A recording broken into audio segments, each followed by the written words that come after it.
In this video, I'm gonna teach you how to play Rio Racing 3 with a controller. It's a very quick and easy process, so make sure to follow along.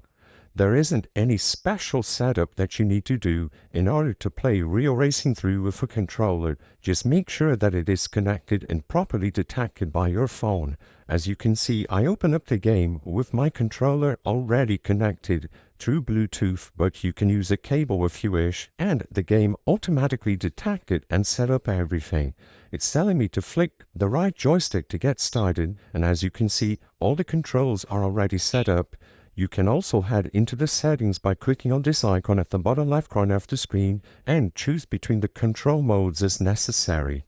But as long as you start the game with the controller set up and detected by your phone, you will be able to progress through all of the tracks and all of the races that they have available with any controller that you have.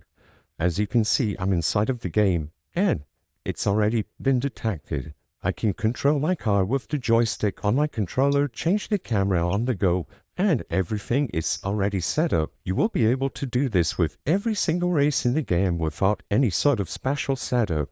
You can head into the controls at any time to change specific settings if they are bothering you, but the default play style or default keybinds are perfect to play through the entirety of the game.